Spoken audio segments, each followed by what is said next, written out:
Praise the Lord. ഉൽപ്പത്തി പുസ്തകം 22-ാം അധ്യായം 1 മുതൽ 24 വരെയുള്ള വേദഭാഗങ്ങൾ.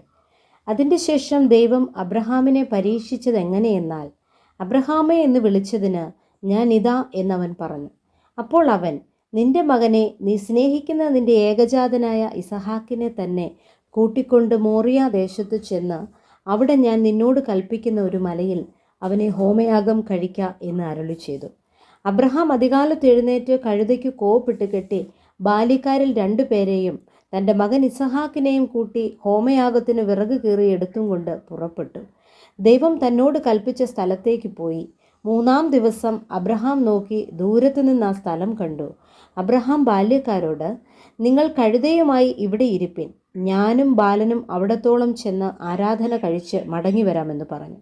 അബ്രഹാം ഹോമയാഗത്തിനുള്ള വിറക് എടുത്ത് തൻ്റെ മകനായ ഇസഹാക്കിൻ്റെ ചുമലിൽ വെച്ചു.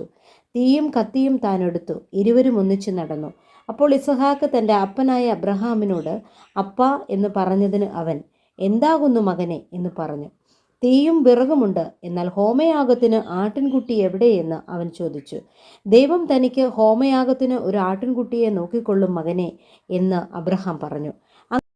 അങ്ങനെ അവർ ഇരുവരും ഒന്നിച്ചു നടന്നു. ദൈവം കൽപ്പിച്ചിരുന്ന സ്ഥലത്ത് അവർ എത്തി. അബ്രഹാം ഒരു യാഗപീഠം പണിതു, വിറകടുക്കി തൻ്റെ മകൻ ഇസഹാക്കിനെ കെട്ടി യാഗപീഠത്തിന്മേൽ വിറകിന്മീതെ കിടത്തി. പിന്നെ അബ്രഹാം കൈനീട്ടി തൻ്റെ മകനെ അറുക്കേണ്ടതിന് കത്തിയെടുത്തു. ഉടനെ യഹോവയുടെ ദൂതൻ ആകാശത്തു നിന്ന്, അബ്രഹാമേ, അബ്രഹാമേ എന്ന് വിളിച്ചു. ഞാനിതാ എന്നവൻ പറഞ്ഞു. ബാലൻ്റെ മേൽ കൈവയ്ക്കരുത്, അവനോടൊന്നും ചെയ്യരുത്. നിന്റെ ഏകജാതനായ മകനെ തരുവാൻ നീ മടിക്കായ്ക കൊണ്ട് നീ ദൈവത്തെ ഭയപ്പെടുന്നുവെന്ന് ഞാൻ ഇപ്പോൾ അറിയുന്നു എന്നവൻ അരുളി ചെയ്തു.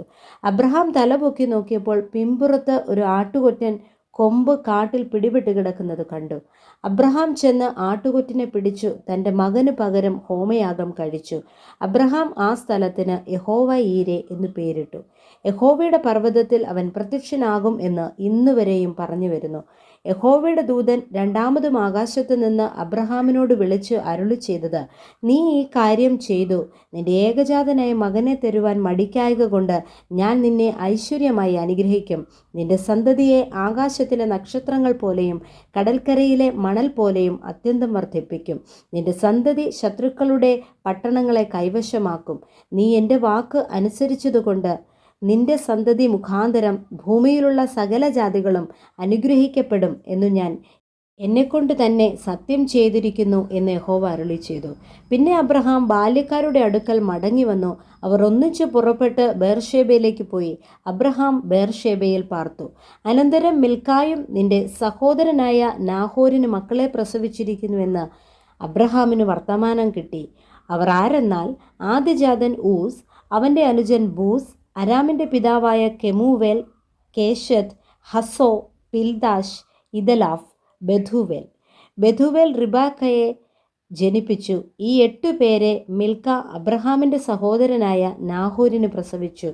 അവൻ്റെ വെപ്പാട്ടി രയൂമ എന്നവളും തേബഹ്, ഗഹാം, തഹശ്, മാഖ എന്നിവരെ പ്രസവിച്ചു.